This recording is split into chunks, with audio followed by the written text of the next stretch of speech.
Bismillah, Assalamualaikum warahmatullahi wabarakatuh. Alhamdulillah, salatu wassalamu ala rasulillah. Anak-anakku, kelas 6 SD IPA Madinah dimanapun kalian berada. Bagaimana kabar kalian hari ini? Ya, Alhamdulillah, semoga kalian dalam kondisi sehat walafiat, tidak kurang suatu apa ya. Dan siap untuk mengikuti pembelajaran di pagi hari ini. Kita akan mempelajari pembelajaran tematik untuk kelas 6, tema 4, subtema 1, pembelajaran yang ketiga. Tentunya masih dengan tema yang sama, yaitu tentang globalisasi ya. Hari ini kita akan mempelajari muatan pelajaran bahasa Indonesia dan IPA.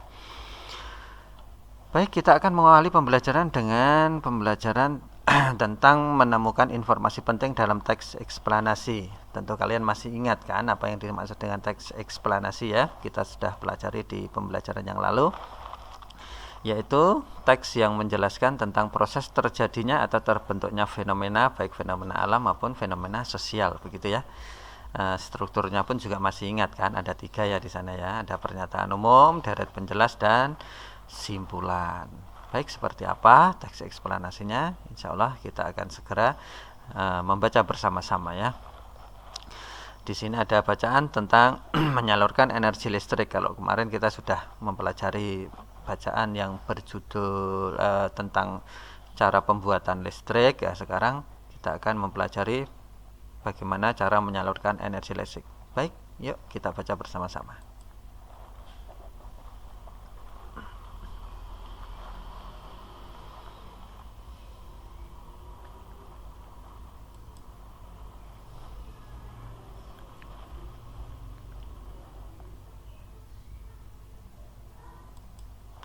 Nah, setelah membaca teks eksplanasi yang berjudul menyalurkan energi listrik, sekarang mari kita jawab pertanyaan berikut bersama-sama ya. Jangan lupa ditulis jawabannya di buku tulis kalian. Apa saja jenis sumber daya alam yang bisa digunakan untuk membangkitkan energi listrik? Apa fungsi sutet pada sistem transmisi energi? Mengapa energi listrik dari pusat pembangkit energi listrik perlu dinaikkan lalu diturunkan tegangannya sebelum disalurkan ke rumah-rumah? Bagaimana sistem transmisi tersebut memiliki peran penting di era globalisasi saat ini? Jelaskan secara singkat. Setelah menjawab pertanyaan, mari kita lanjutkan. Masih ada satu tugas lagi ya, yang berkaitan dengan bacaan, yaitu tuliskan informasi penting dalam setiap paragraf dari teks tersebut. Silahkan kalian cari informasi penting di paragraf pertama yang berisi tentang pernyataan umum, paragraf kedua yang berisi tentang deret penjelas, dan paragraf yang ketiga yang berisi tentang simpulan.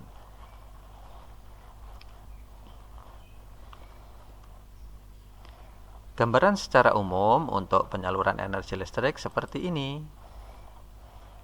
Jadi tadi ya, dari pembangkit listrik, baik itu pembangkit listrik tenaga air, tenaga diesel, tenaga panas bumi, tenaga gas, tenaga uap maupun tenaga gas uap, kemudian energi listrik yang dihasilkan ya, tegangannya dinaikkan ya melalui transformator step up atau transformator penaik tegangan di gardu induk sutet ya. Nah, dari 20.000 volt atau 20 kV dinaikkan menjadi 500.000 volt atau 500 kV. Setelah dinaikkan kemudian ditransmisikan, disalurkan ya, ini melalui gunung-gunung ya, transmisi ini dengan tower yang sangat tinggi. Kenapa kok harus dinaikkan? Supaya tidak terjadi rugi-rugi tegangan ya, supaya tegangannya sampai ya. Jadi kalau ibarat air ya, disalurkan dengan pipa yang besar dan tekanan yang besar, maka air itu bisa sampai ya. Kalau hanya dengan pipa yang kecil maka lama sampainya nanti ya. Kemudian dari transmisi tegangan ekstra tinggi 500 kV dimasukkan ke gardu induk tegangan ekstra tinggi atau GITET ya, 500.000 kV, kemudian diturunkan menjadi tegangan tinggi 150 kV ya. Gardu GITET ini letaknya kalau di Jawa Tengah itu di daerah Ungaran ya. Di daerah Ungaran, yaitu di dekat pabrik roti Nissin ya, di depannya pabrik roti Nissin itu. Nah, dari gardu induk ini kemudian disalurkan melalui saluran udara tegangan tinggi SUTT ya, 150 kV menuju ke tempat-tempat industri besar.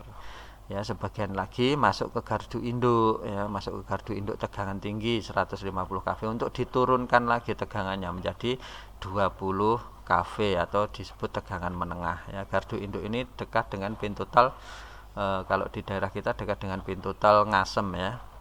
Di sebelah selatan jalan raya itu ada gardu induk. Nah, di situ gardu induk tegangan tinggi untuk menurunkan tegangan dari 150 kV menuju 20 kV. Kemudian dari tegangan menengah 20 kV diturunkan lagi karena konsumen atau kita itu mengkonsumsi listrik dengan tegangan 220 volt ya. Sehingga kalau dikasih 20.000 volt ya akan hangus semua perkakas kita di rumah nanti ya.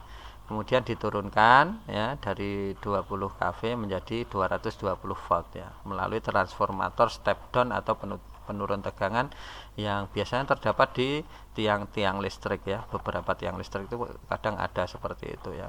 Jadi bulat seperti tabung, ada yang kotak begitu ya. Nah, ini untuk penyaluran listrik dari pembangkit sampai rumah. Sementara di dalam rumah penyaluran energinya itu melalui skema rangkaian listrik tertutup seperti ini ya. Kita juga sudah mempelajari ini kan, skema rangkaian listrik ya. Nanti kalau terbuka ya, rangkaian listrik ini terbuka terputus di sini misalnya, tentu tidak bisa dipakai rangkaian listrik ini ya. Lampu-lampu perkakas yang lain tidak akan bisa nyala. Nah, di sini dipasang stand meter atau meter kWh, fungsinya untuk mencatat pemakaian energi listrik kita. Dan di sini dipasang pembatas pemakaian energi listrik. Baik, seperti apa proses penyaluran di dalam rumah? Insya Allah kita akan bersama-sama membaca bacaan dengan judul penyaluran energi listrik berikut ini. Yuk kita baca bersama-sama.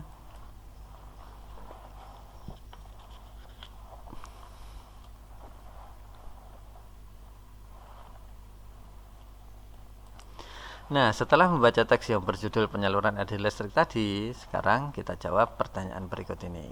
Bagaimana penyaluran energi listrik? Apa yang menyebabkan terjadinya aliran listrik? Apa fungsi saklar? Bagaimana aliran arus listrik saat terjadi rangkaian tertutup? Mengapa saat saklar pada posisi off, bola lampu tidak menyala? Baik, silahkan dikerjakan di buku tulis kalian masing-masing.